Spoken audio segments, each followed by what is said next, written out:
save me some.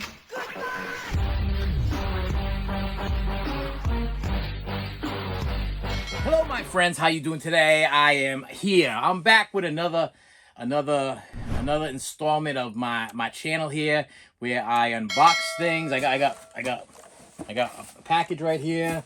Let me put this over here. I got a package right here. Yeah, I unbox stuff I purchase. Blu-rays, DVDs, 4Ks, movies of different kinds. I got laser discs. Listen, all kinds of stuff. And on top of that, music and toys. That's what I'm into. Okay.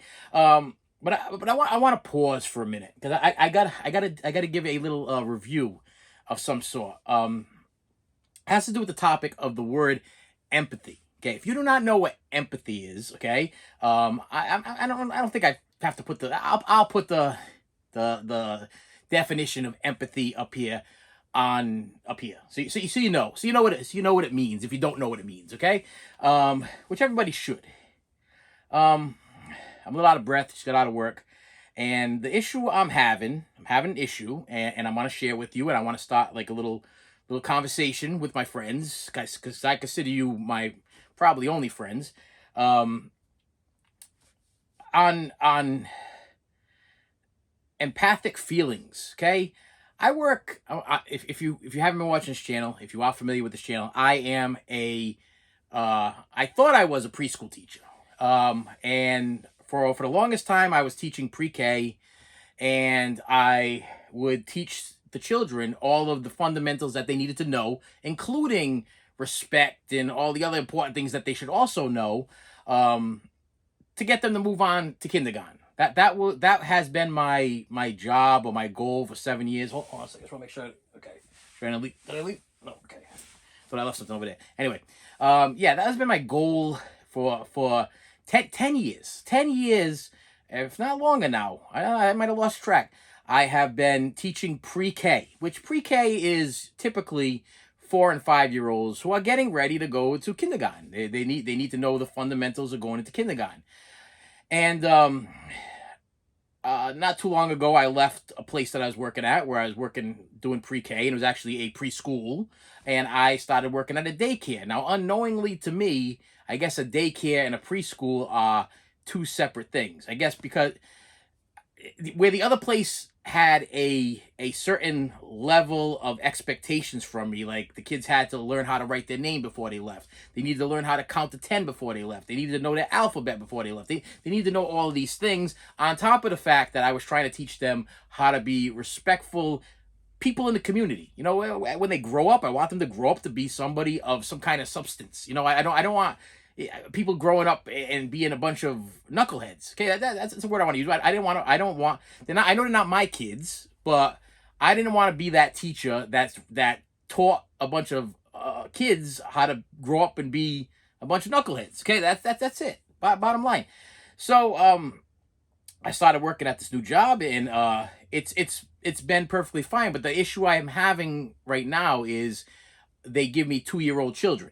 Okay, I get 2-year-old children, and typically, if you look up in your Wikipedia, and you Google and all stuff like that, when early childhood education, when kids are supposed to be moved up into pre-K classrooms, there's supposed to be certain standards and guidelines, and they should be able to do certain things. Like they should be potty trained. Okay, so not every school has this mandatory, but in the old school I worked at, it was mandatory that the children were potty trained before they moved up into a preschool classroom, because you can't go to kindergarten and still be crapping yourself. Okay, it's just the bottom line.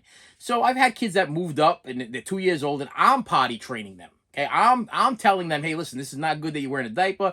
We're gonna get you downstairs. We're gonna get you changed. We're gonna make sure you get and literally, since I've been there, every child that's come upstairs to me that has been either in a pull-up or a diaper, within a matter of, let's say, because I don't want to embellish, say 2 months, have been potty trained, okay, with the help of myself and their families. You know, we work together as a team. I get a lot of parents that send me messages saying it takes an army, or it takes a nation, or it takes listen, it takes a lot to get a child to be potty trained, and they respect me on how I feel. So if I look at a little boy or little girl and I'm like, listen, you're too big for that. You're upstairs over here. you're upstairs with me, and you're in the preschool classroom, you should not be wearing a diaper. You should not be having accidents in your pants and sitting there like that. So so I've been battling a lot lately because some of my children that I have in my class, they go through things. Now you might think that like children don't go through things. But I think people tend to forget that while mom and dad are arguing and they're fighting and screaming and yelling and throwing things at each other and maybe swinging at each other, whatever. Because listen, that's the mess that I lived in. Okay, I lived in that mess. But while mom and dad are screaming at each other and things are flying across the room, there's a little person in between them or hiding somewhere behind a couch or a chair. That's where I would be. I'd be hiding behind a chair, hiding behind a couch, behind a closed door, sometimes put myself in a closet, lock myself in my own closet, so I didn't get any repercussions of whatever the argument was that they were arguing about. Most of the time, they weren't arguing about me. They were just arguing over bills, money, life in general, whatever. But as a child, you don't put that all together. You think it's all about you, and then you're scared. You're afraid. You hear dad yelling. You hear mom yelling. So sometimes my kids come into the class, and I'm so empathic, okay, towards their feelings and even the parents' feelings, that sometimes I struggle throughout my day. Like if a child comes in and I've had children come up to see me and just break down in tears. Okay, they had a bad weekend. Something happened at home. Something happened, and they just break down and just start crying. I mean, they'll come up to me, give me a big hug, and I just kneel down to their level. And I just get one child. One time, he came upstairs and he just broke down and held on to me, and I kneeled down. I hugged him, and that went on for like 3 or 4 minutes. You know what I mean? Of this child just hugging me and crying, and couldn't explain why he felt this way. But it was like so. It's not an easy job. And then it makes it even harder when my mindset is I want to teach preschool. I want to teach children how to prepare themselves for kindergarten. Because I have always prided myself on the fact that every child that graduated from my class, with the exception of one child that had a learning disability, has known how to write their name before they left my class. They could write their first name, maybe not their last name, but they could definitely write their first name. And some actually left being able to read, okay? That's how good of a preschool or pre-K teacher I am. This daycare thing, teaching children that are 2.9 that either don't want to speak or can't speak, or sometimes they're just grunting or growling at me or yelling at me or screaming at me or what.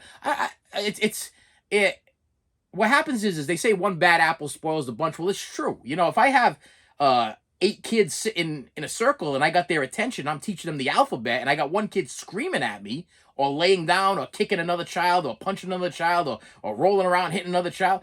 It's impossible being alone and being able to control that one child that needs that one-on-one attention. It's impossible to give that kid the one-on-one attention when I'm only one, and I got 9 that I have to take care of. So I have been struggling in my head, and my wife just recently went on a trip. She's on a trip right now. She's not here. I'm here alone, which is never good, And I'm sitting here and I'm thinking about my life, man. I sent her a message today. I'm like, listen, you're literally the glue, and I'm the broken mess. You're not here. I can't keep it together. I'm having some issues. I'm having some struggles because most teachers. Okay, I'm gonna be perfectly honest with you. Most teachers, a lot of teachers. Well, I would say let's go 40%, 50%. We'll give people the benefit of the doubt. Go in there to make a buck. Okay, I mean, and if you go into to become a child care provider to make a buck, you're probably in the wrong profession. Okay, that number one, it's not a money making place. Okay, you don't make a lot of money doing childcare unless you own your own facility or you're running your own facility or whatever. You're not making a lot of money. You're doing it strictly out of love and care for those children. The children I have in my class, they tell me they love me randomly throughout the course of the day. Every day I'm there, it will come out of nowhere. It will be just a random. I'll be sitting there like, I love you. Yeah, I love you. And I'm like, I love you too. It's easy for me to say I love you. It's easy for them to say I love you. Because listen, children are so innocent, and I know it's a pure feeling that they listen. They legitimately looking at me like they love me. Where some other people in my life I know don't care. They just don't care. So it made me think about a few things. Now, number one, I do want to give you a quick little. If you do not own this Blink 182 CD, one more time, buy it. If you don't want to buy it, put the video on and watch the video for one more time.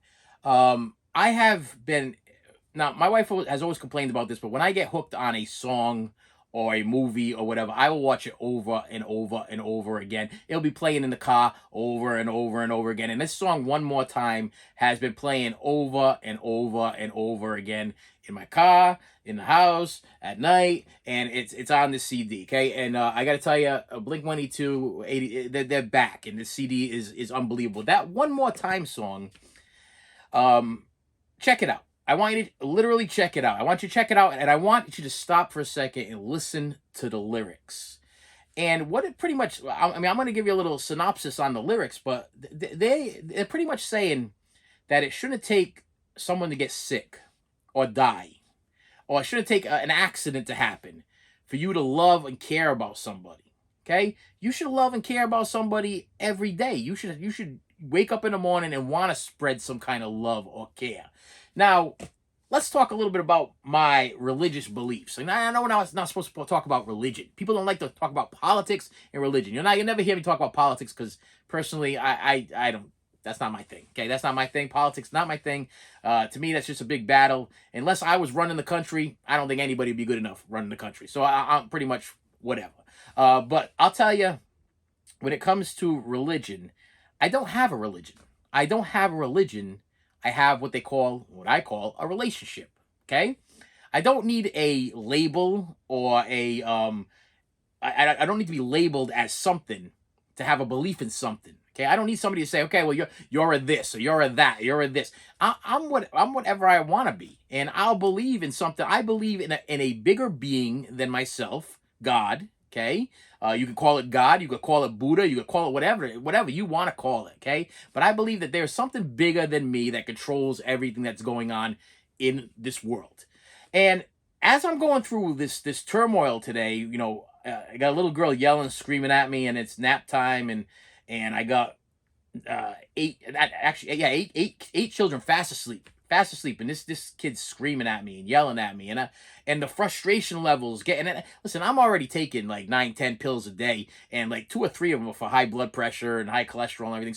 So the heat level is building, but I'm looking down at this child, and I'm like, it's just a child. Okay, matter of fact, it's not just a child; it's a baby. Okay, this is a 2-year-old baby. Okay, and she shouldn't be here with me. She shouldn't be upstairs with me with these other children that are old enough to handle this class.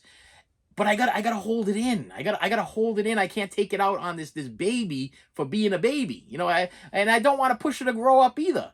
I don't think that's so. I think that's what gets to me is I don't think that she should have ever been with me, because I think that I should have been. I think most children should be on a probationary period. I think I should be able to work with them for a little bit, and if I feel like they're not ready, then they should go back to where they came from for maybe a couple more months until they're ready to be moved on and be able to handle sitting there for an hour and listening to me do a lecture on the alphabet, or a lecture on teasing or hitting or hurting or punching or slapping or whatever, or sharing or whatever it might be. The child needs to be able to actually has to be able to sit for a little period of time to listen to me.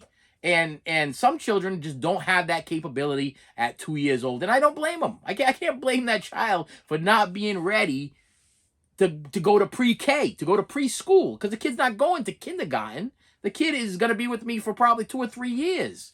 And are they going to get better? I could only hope. With age and with maturity, they're going to get better. But it steals from the other kids, and that's the part that gets me. Biblically, if you read your Bible, it says that we're supposed to pray for a hedge of protection around somebody that's having some kind of problem. Now, I'll tell you something right now. That biblically, that's stupid. Okay, that's a stupid biblical thing there, because I'll tell you, I could walk over a hedge, I could jump through a hedge. Okay, a hedge ain't protecting nothing. Okay, a hedge protects nothing. Okay, we need a wall. We need a wall of protection. We need a big, gigantic wall. Okay, maybe some dog collars on some human beings or whatever. So if they try to get in your yard, you could like electrify them and make their heads fall off or something like that. Something like that. Where literally they walk into your yard and the head explodes. That's the protection that we need against some of the wackadoos that we have to deal with in this world. Okay, not this. I don't understand that. You could look that up. This is a fact. It says because I've heard this like a million times with going to church. We're gonna put a hedge of protection around you. What good is a hedge? What is that? Like shrubbery? Like, I mean, we have hedges outside. I can get a hedge cutter. I can cut right through that. That's not a problem. I can walk through a hedge. So that quote, biblical quote is to me maybe might have been useful back in the day. Maybe the hedges back then were different. I don't know. Maybe they had thistles and thorns on them or something. They would keep people from getting into people's property or whatever. I don't know. But I'll tell you, around nowadays, with all the crazy people out there in this world, we need something bigger than a hedge. Okay, so they might need to update that. I don't know. I don't know if they can. That's even legal to update the Bible, but they need to update something, because we need something bigger than a hedge of protection to protect us from the nuts out there and all of the crazy greed and rotten, inhumane garbage that's going on in this lousy world. That's it. Bottom line. Okay, my children in my class, they need more than a hedge of protection. Okay, they need a wall, and some of the people in their lives should be behind bars and behind a wall and behind the bars. Okay, so that the kids that I'm trying to protect don't even need a hedge of protection. Okay, that's just the way I feel. And with that said, I have package. I got one in my hand, and I'm looking around for what? For what? I don't even know. So first, is this okay? I'll go with this one first. I got a box and a thing there. First one I have is, this is I quadruple dipped on this one because it was $4. It was $4, and I was like, okay, well, this has always been one of my favorite covers. It's also been one of my favorite digibooks, and I was like, you know what, I want one that I can kind of just mess around with. You know what I mean? I got the ones that are in plastic, and I got ones that are not sealed, but then I was like, I want one that I can just mess around with. You know what I mean? I could put it in, watch the special features, not worry if anything happens to it. And it's a copy of the 35th anniversary of the Rocky Horror Picture Show. Now, I would love to give you all of the bonus material that's in here. I'll tell you all the extra stuff. I did have somebody comment, and the funny thing is, some people, they watch my videos, and I did a video on like the Rocky Horror Picture Show, and they comment on your videos, but it's like a video that I recorded like, I don't know, 2 years ago. So sometimes when you comment, I kind of got to go back and figure out what they're talking about. I'm like, what are you talking about? And they were like, oh, well, this version doesn't have the VH1 behind the scenes, this, that, and the other thing. And I'm like, do any of the copies that I have, I mean, I have the DVDs, I have the Blu-rays, I got the steel book of the whatever. They haven't released the 4K yet, but I'm assuming they will eventually. But do any of them have the VH1 special behind the music? Because that's great. I mean, I watch it all the time on YouTube, and I absolutely love it. But I would love it to be on a digital format, a physical media format, because once again, the streaming on YouTube isn't so great on your TV, and the picture quality is terrible. So I would think that if they were going to put out something like this, then they would upgrade it and they change it and do whatever they got to do, so it would be watchable. But in this case, that's why I bought this. But I still am up in. I don't think I did get an answer from that person. I sent they were, it was two people talking back and forth to each other. So that's how this thing usually starts. Usually I'll put a video up, and then they'll comment on something, and somebody else will comment on their comment, and then I'll comment on their comment. And my comment to them was, is there actually a DVD or Blu-ray because I showed them every single copy of Rocky Horror Picture Show that I own, which is about 1, 2, 3, 4, 5, 6, 7, 8, 9, 10, 11, 12, 13, 14, 15, 16, 17, 18 copies. 18 different copies of Rocky Horror Picture Show on Blu-ray, DVD, and Blu-ray and DVD. And VHS. Sorry, VHS. And none of them I remember having that thing, but they were talking back and forth. So I actually commented on, I'm like, hey, can you tell me which one has the VH1 storyteller Rocky Horror Picture Show, and I don't think I got a response. I don't think they responded on it, so I don't know if it does or doesn't. So anyway, next box, next item, and the last item, and then I'll wrap up this video. And you can do me a favor and hit the subscribe button and boost up my ego, and I can build a hedge of protection around myself. We have a oh, where'd this come from? Let's see. Press Telegram, Tuesday. Where's this from? Tuesday, May 15th, 2023. Twitter. The press. Yeah, they don't give you the usually I like to get these because I like to see where they was shipped from, or where they, I mean, I can check the box.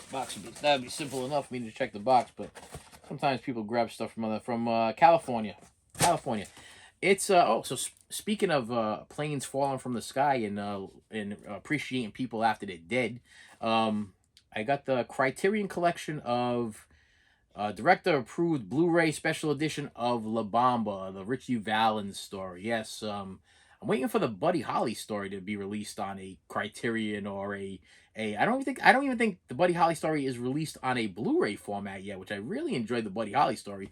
But this one was actually, I watched this one more. Okay, I definitely watched La Bamba more. This was because La Bamba was one of those Cinemax, Showtime, it was on every day type things, and I remember watching it over and over and over again. So when I saw this thing going on sale, and I saw it was a Criterion, and of course, if I show you the back over here, Criterion give you whole ton of special features here. We got a new 4K digital restoration approved by director Luis Valdez, 5.1 surround sound, DTS audio soundtrack, a audio commentary. So, no, I'm not good with all. See, audio commentary things are not. It's not my thing. I'm not an audio commentary thing. But we also have a new interview with Luis Valdez, conversation between Valdez, the filmmaker, and Robert Rodriguez from El Rey Networks, the director's chair, making of the program featuring cast and crew, audition footage, trailer, English subtitles for the deaf and hard of hearing, and Spanish subtitles, plus an essay by critic Yolanda Machado. Yeah, it's Criterion. So, yeah, I didn't go to the Barnes and Noble and buy this thing. Wait for the 50% off sale because you can get it elsewhere, other places. Okay, I actually got this from Blowout of Here Video, I believe. Was this a Blowout of Here video?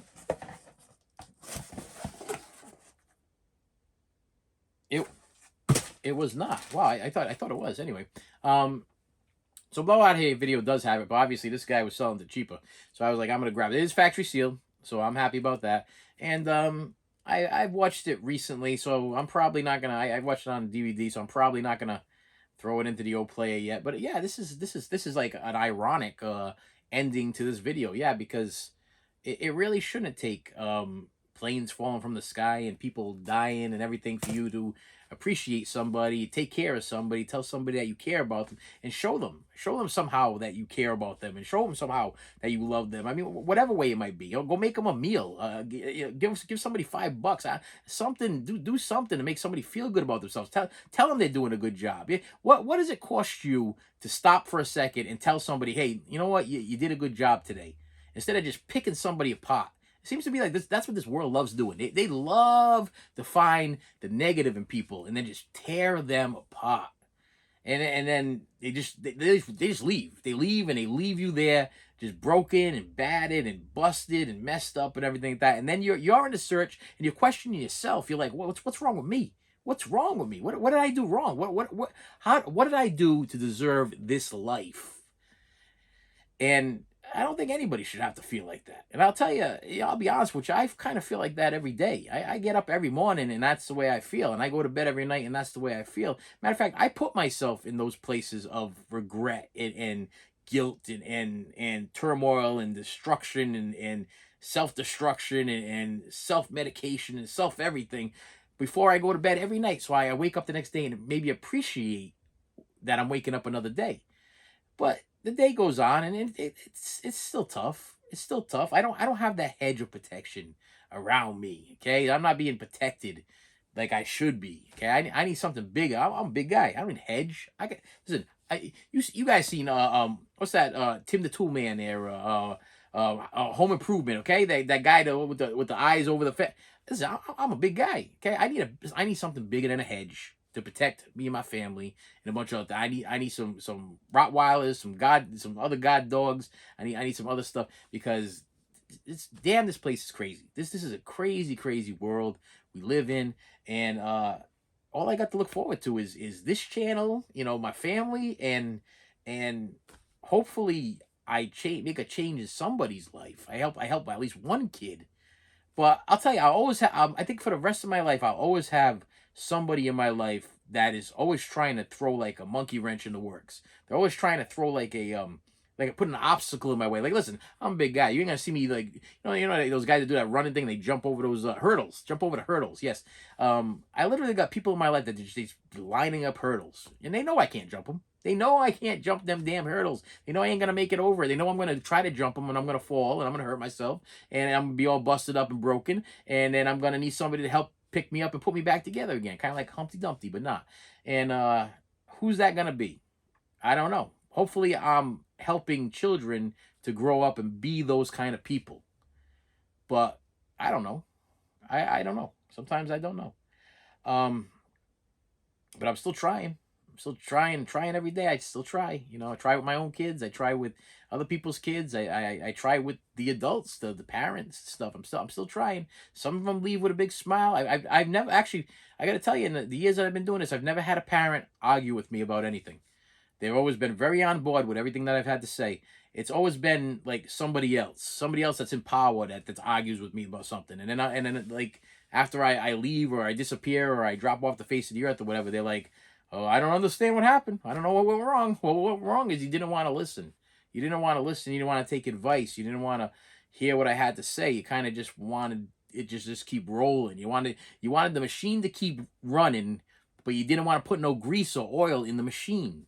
So the machine seized on you, and it broke, and it no longer worked anymore. Wow, I am I'm on fire today with the what's you right. Okay, I'm on fire with the sayings and the quotes and the life lessons and stuff. I'm on fire with that stuff today. I'm also very tired. So with that said, my friends, yeah, this is one video in the can for today. So I can now edit it and upload it, and you guys can enjoy it. Please hit that like button. Please hit the subscribe button, and I will definitely be seeing you. No, you'll be seeing me. You'll definitely be seeing me later. You should have saved me some.